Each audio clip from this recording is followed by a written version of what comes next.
Hey yo, how's it going everyone? Entropy here today with another video. Today I'm just going to do a quick recap of my tournament experience at JUAN Mango's tournament. Now for those of you who may not know JUAN Mango is a content creator. He has a Twitch, a YouTube, and all that good stuff. He also organizes tournaments occasionally with huge cash prizes. The most recent one was a 200 cash prize for top 4. So that's really impressive, especially since the tournament is free of charge after all. So if you are interested in getting your chance at some cash money from playing this Vanguard 0 game, do check out the description box down below and I'll link you to his information. So without further ado, let's get into the tournament itself, right? The tournament itself, $200 cash prize, lots of harsh, fierce competitors in the game. So some content creators, some streamers, some notable players that we've come across or we should generally may have seen here and there, include Patricia and Pat, first place of the official 2020 championship. After all, very strong Tsukiyomi player. Other really strong players, Mr. Potato performed really well. So if you're interested in Mr. Potato, description is, linked down in the description box below. Some other players like Slayer is also a Twitch streamer, Ride My Avatar, Curly Haired Hero, so yeah, Vibrating Gaming, Cardfight Empire, lots of content creators. So yeah, if you're interested, do check them out. It was really fun. It was really fun to match up with other people that also made content. We got to talk here and there. Some people were more receptive than others, but it was nice to generally just chat with people and see how their experience was. But yeah, I mean, first of all, I think let's just talk about my deck choices and how it works. So this tournament is a 2-deck format. So how it works is generally official tournament play or organized tournament play is a best of 3. So you play up to 3 games. Whoever wins 2 games first wins the game, wins the round, and then you proceed. And so generally you get to bring 2 different decks, and the 2-deck format states that you have to win at least once with each deck. So for example, if I play A, if I win with it, I have to play B for the rest of my games. If I win with both A and B before my opponent wins with A and B, then I win the game. All right, so that's generally how it works. And for my strategy, I generally wanted to see what everyone else was playing before I submitted my own deck list. So I saw a lot of Dungri players, I saw a lot of Easel players at the beginning. And so I went with MLB. So my list is right here. MLB is still a really strong deck, especially with the addition of Blaster Blade Spirit. Being able to counterblast 1, remove 1 of your opponent's grades who are above rear guards is definitely really strong. If you don't have Blaster Blade Spirit, you can play you can't play Blaster Dark Spirit because Blaster Dark Spirit is Gold or Shadow. So Blaster Blade Spirit is the only option. But yeah, my previous list, if you've seen my previous tournament videos, I was always playing Gallatin because of its 10k body. But now with Blaster Blade Spirit, you can still use it as a Vanguard 10k body. And yes, it's more vulnerable in the rear guard, but a combo that you can do is counterblast 2 with Trumpeter, and then Superior Call Blaster Blade Spirit for counterblast 1 retire, and makes your MLB turns even more threatening since you get 2 intercepts and retire 1 card on your opponent's front row with counterblast 3 instead of counterblast 4. One other thing is that if you do choose to play Wingle Brave, which you honestly shouldn't, Blaster Blade Spirit still has the blaster name, so it's easier to proc the Wingle Brave now. This was more relevant in the TCG and less relevant in 0, but there's something to consider, I guess. And I play this deck because it's just more consistent than other decks in the format. It does not have limit break, so you can play super aggressively or tempo wise really strong mid game as well against your opponent, and you can still damage deny, right? Your opponent, lots of Easel, lots of Dungri players, they still do need to rely on limit break, and yes, you can still damage deny them. Yes, they still play self damagers, but if they don't draw into them and you just keep damage denying them, you will eventually grind them out and win the game. And that was one of the cases in one of my fights, so do check that out. My second list was my Glory Maelstrom list. I honestly still do think that Glory Maelstrom is one of the best decks in this format. It has access to multi-attack with ability to scale in power, right? Like your first attack is the weakest one to your opponent's face, 11 or 12k with Basil or Diamantes, and then your rear guards hit rear guards, and your Vanguard generally gets extra 5k. Either your base Maelstrom or Glory Maelstrom, extra 5k. With a booster, can generally hit over whatever your opponent has. And so being able to access multi-attack that actually reaches power levels is so important. Ignoring intercepts, sometimes it's important. and it's just really, really devastating. You know, it's either gaining value with Maelstrom or just winning the game and forcing out PGs and grade 3s out of your opponent's hand with Glory Maelstrom. Both are just such devastating cards, and you know, a force to be reckoned with. And generally speaking, there was actually quite a lot of Maelstrom by the time the tournament rolled around. But yeah, I think that's generally it. You know, a lot of players played Ezo, a lot of players played Dungry, a lot of players played Maelstrom, some Tsukiyomi, some Nova Grapplers, you know, some like, you know, unorthodox decks here and there. That was surprising, and still quite a bit of MLB. I think that MLB still is performing really well, so that's something that to consider. But yeah, I guess that's basically it. When I am playing, you know, the 2-deck format or more organized tournament play, my strategy is somewhat different than going into rank fights because there is a degree of perfect information. There's no more asymmetric information. What that means is in ranked fight, asymmetric information exists because you don't know what your opponent's list has, right?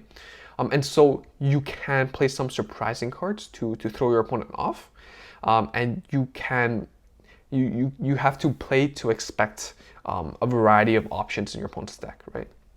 But in organized play, since the decks are shown, you know, if you don't follow your list, you're disqualified.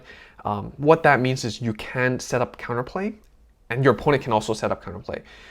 Is that more skilled or not? I argue that it's more skilled because conventionally speaking, it's games like chess, you know, with perfect information that's seen as more skilled than other games like trading card games, right? Because you know exactly what your opponent has.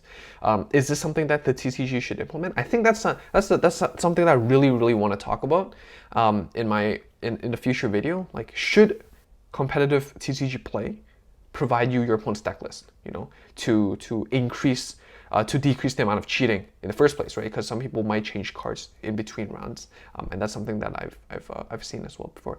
So I guess without further ado, lots of rambling out of the way, let's get to the fights and see how Entropy does.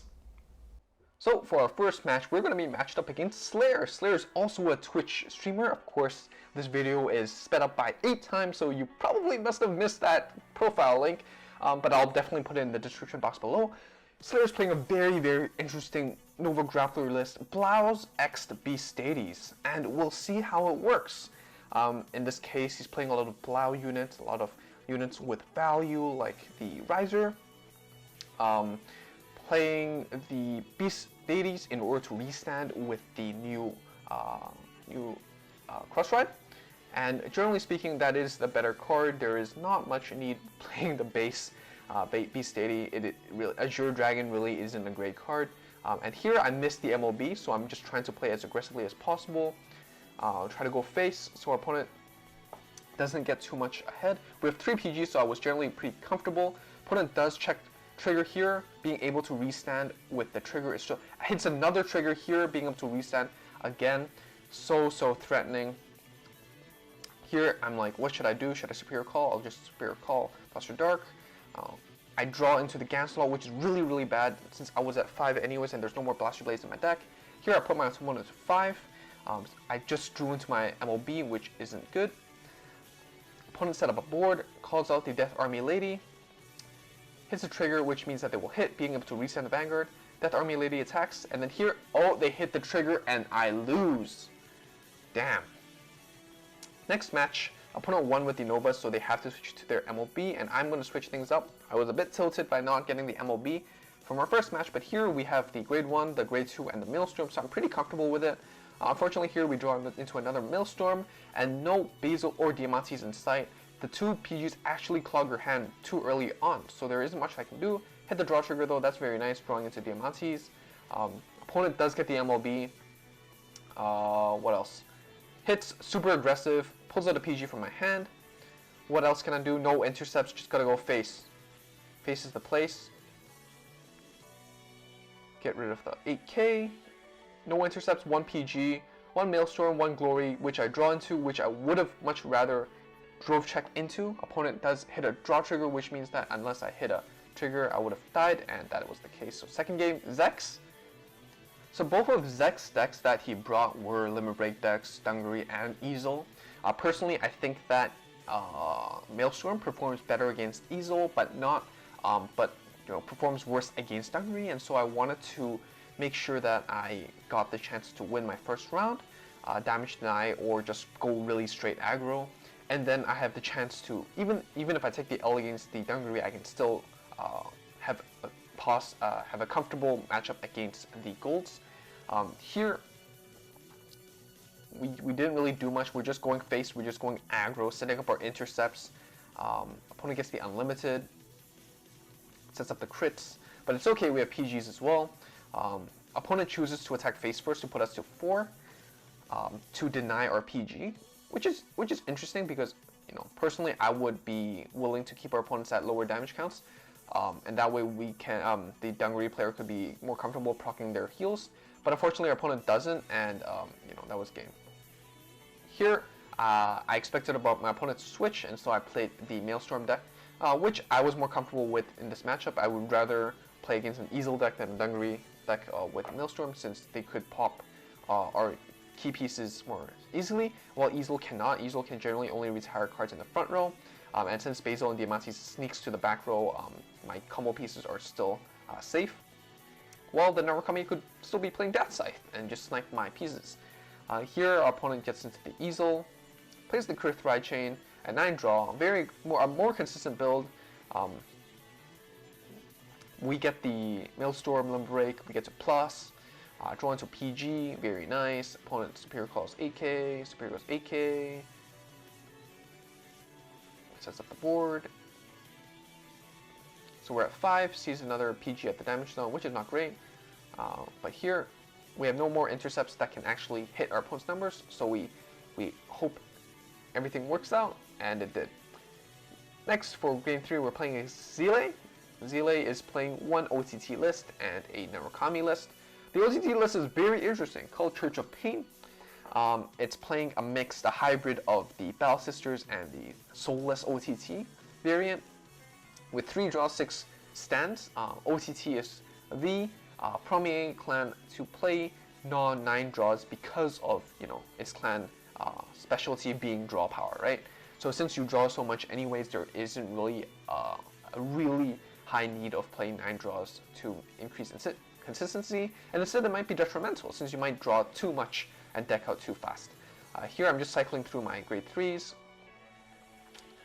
calling out my Trumpeter into my Blaster Blade Spirit, which means I get to retire something for Counterblast 3.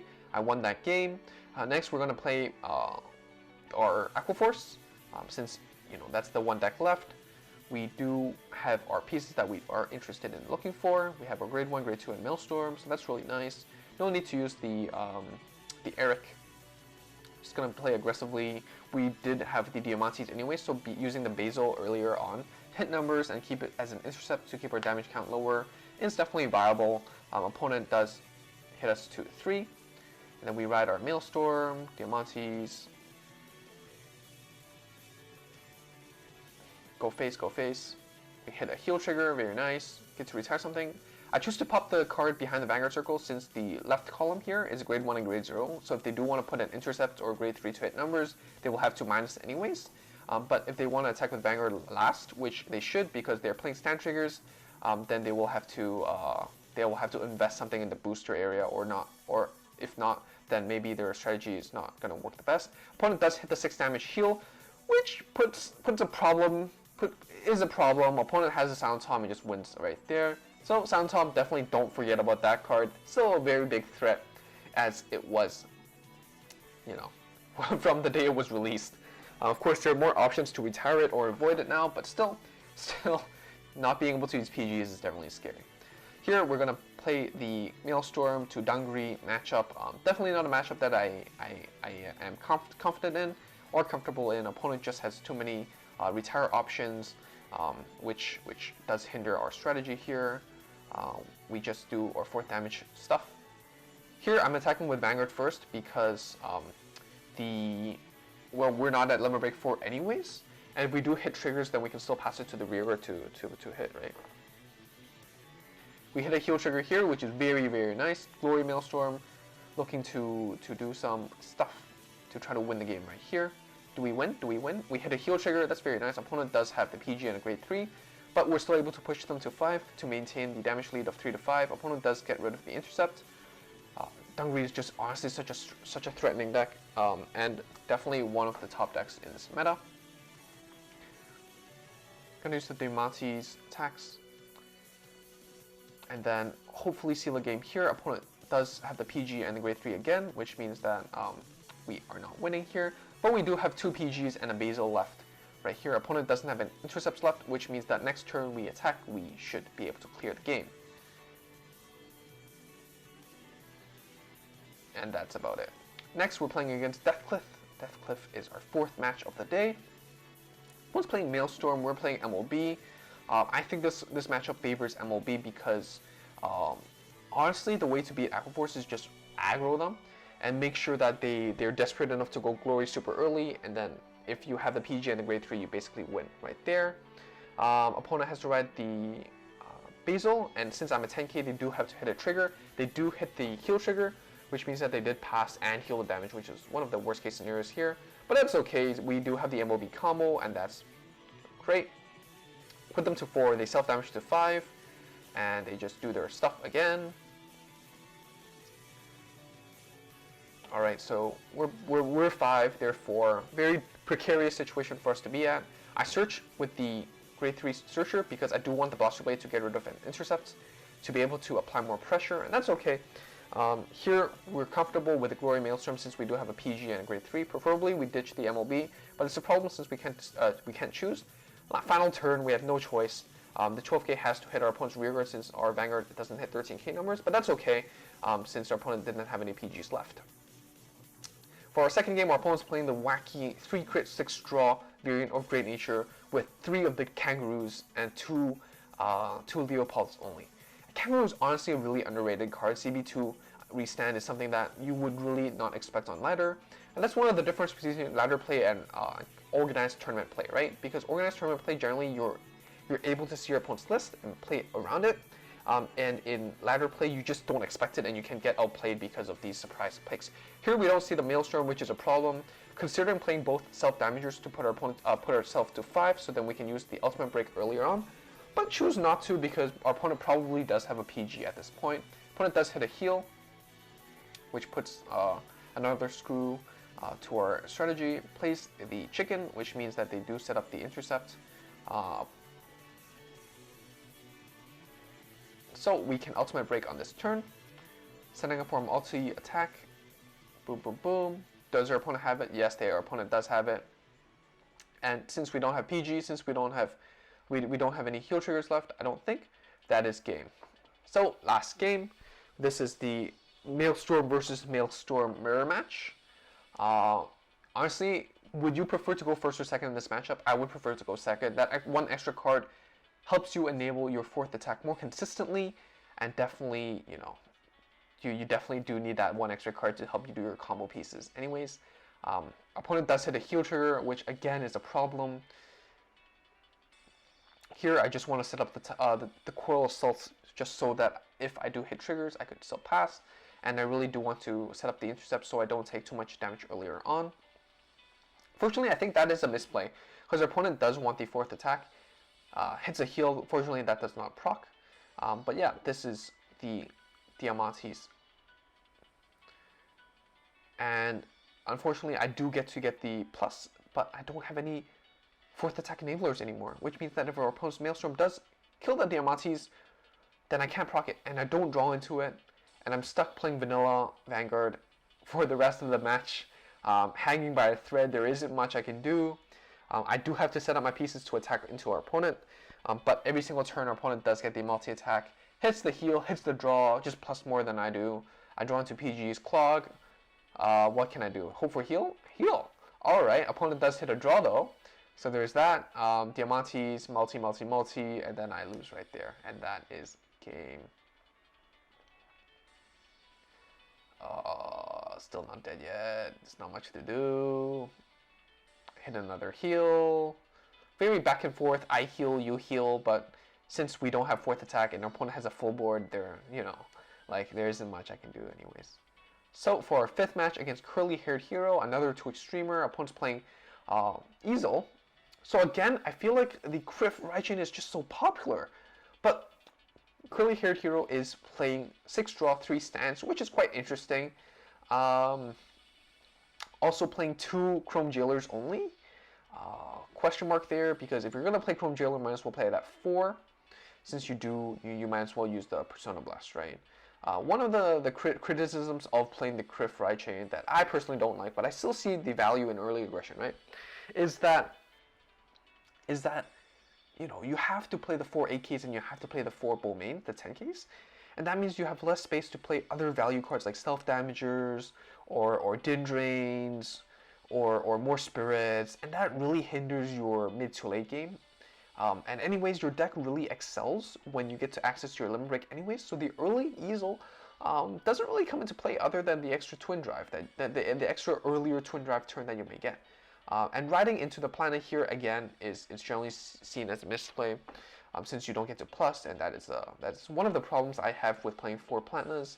But I guess it's to each their own. If you find a way to set up your board more consistently, like playing 9 draws, then maybe the 4 Platina Easel build is better. But in this case, I honestly think that it's an unrefined deck. There's one awkward Palnor, there's 2 awkward Chrome Jailers, and playing the 5K Soul Blast 2 draw 1 instead of the Din Drain, somewhat questionable. I see where they might be going at, maybe free-to-play player problems. But yeah, like honestly, like from my own experience, the Chrome Jailer at 4 is probably better than at 2. And if you're gonna play it as a one-off anyways, just play it at 1. Here, just MLB, just aggro, and then self-damage here. Put our opponents to 3, PG. Opponents at 3 don't have the self-damager, can't Limit Break since we've seen like a couple copies of that through the game anyways. The stand actually plays a role here. Resetting that domains, hitting those numbers. But here, just going for the face, hit, and then win. Really straightforward, nothing much to talk about. For our last game against Chris Reflex, part of the Band Clan. Opponent's playing a Easel again. It's the Criff Ride Chain version. It's just the most popular one, I guess. Playing 5 crit 4 draw, which is interesting. Playing the Din Drain over the 5K Soul Blast 2 draw 1, which I approve. Playing 4 Chrome Jailer, which I approve as well. Playing 4 Easel, which is good. And then the 1 slot is 10+2 instead of the Pelennor, which is absolutely fine. If you value the rearguard pressure, I agree with it. It's good. It's a good card. Again, one of the problems and criticisms of this deck is that you have to play the 4 8Ks and you have to play the 4 10K vanillas. And that means you lose out on the value pieces. That's not the best. Here, our opponent does get to the Limit Break earlier on. We do miss the MLB. We have to ride the Alfred, but don't give up. You can still win with the Alfred, right? Opponent does somewhat misplay, I think, valuing the unflip over the attack with the Blaster Blade Spirit. Should have went with Blaster Blade Spirit, 10K. Rearguard column 17, and then Vanguard with the really big. That way there should be 3 attacks, assuming I don't have a damage trigger on the first damage. So that's just something to consider. Here, I use the Stardust Trumpeter into Blaster Blade Spirit combo again, CB3, retire 1, set up 2 intercepts, which is really, really solid. Opponents considering should they attack with the Trip or the Vanguard to the rearguard, and they attack with the Trip. And that's still good because, Counter Blast, Counter Blast is important in the deck. But here I made a small misplay. I called it the K. I forgot that my Vanguard was an MLB, so it's not a 7+3. Luckily, I did hit a heal trigger to give the K an extra oomph to hit 12K to hit our opponent's Vanguard. So that's nice. That's nice. Didn't really trigger did help me out with that stupid misplay right there. Hit another heal trigger, which is nice. Save that PG for next turn. Again, Trumpeter into Blaster Blade Spirit. Get rid of those intercepts. Go face. Power. Opponent does have 2 PGs. Didn't want to call out the PG because I did expect my opponent to have another PG, but our opponent didn't. Rides the Platinum, which is really relevant at this point. I guess 13K base is useful, but the heal and the crit, we do have a PG. Considering riding the MLB, and that way I can scoop, get 22K, 2 crit, choose not to, just set up the 2 intercepts, play it safe, since our opponent might still has 1 heal. And if they do hit that heal on the 6 damage, that would be really unfortunate since I did have to deal with 1 or 2 cases of 6 damage heal in this tournament. And that definitely tilted me, and in this case we see that based on the draws, it wasn't the case, but I just didn't counter opponent's triggers. Didn't count my opponent's drive checks, and I guess this was a safer way anyways. Opponent, um, yeah, just that I guess that worked out. Here we're playing Maelstrom, our opponent's playing Dungaree, again another very popular choice, and this is a good pick for Chris Reflex here, because honestly Narukami does have a better matchup against Aquaforce than Easel. Opponent sets up a really aggressive board, puts us to 2. So something interesting is they are playing a mixed trigger lineup again, 4 crit 5 draw, which I think is okay. But like, you know, with the unlimited already having the crit pressure, I don't know if the 4 crit is definitely necessary. But I guess it's there. I guess it's an option that is there. We had a draw trigger here. We're at 4, opponent still at 1. But that means that we get to do our Maelstrom plays, call out the self-damager to hit numbers, as well as deny our opponent's shenanigans, I guess. We do hit a heal, which balances things out back 3 to 3. Unlimited. And one of the things about Narukami that's still very threatening is that they can ignore intercept and retire front row, retire back row, crit pressure, all that good stuff. And yeah. There's no reason to use the Basil for the extra attack since our opponent's 13k. But I still want to play something that can hit and save the Basil for a multi-attack potentially for the future. Opponent does nullify my intercepts by calling out 2 of those grade 2, pesky grade 2s. But luckily I do have the PGs to supplement my strategy. Going back into the Maelstrom because our opponent's still at 3 and I still want a plus in this case rather than go for the crit pressure for the glory. Luckily I did draw into my PG with that choice and that saving that Basil definitely came handy. Opponent did use the unlimited to get rid of the 10k, which means that they get to hit face, but I do have the PG to deal with that. Hit face, hit face, hit face, hit face. Opponent has a PG, proc that Phoenix. Opponent doesn't have a lot of options anymore. We still have that 1 PG, so even if our opponent pops that intercept, I still have a space to win here. At this point, our opponent only has 1 heal left. Going for the glory means guaranteed win, and that is basically it. Welcome back. So unfortunately, as you have seen, after the 6 rounds and like 7-8 hours of gameplay, unfortunately I ended with a score of 4-2, which was not good enough to get into the top 8, which means that I did not get an actual chance, an actual shot to fight for the top 4 cash prize of $200. Unfortunate. So let's just review the games really quickly. I think overall the first game really tilted me really hard. RNG wasn't on my side.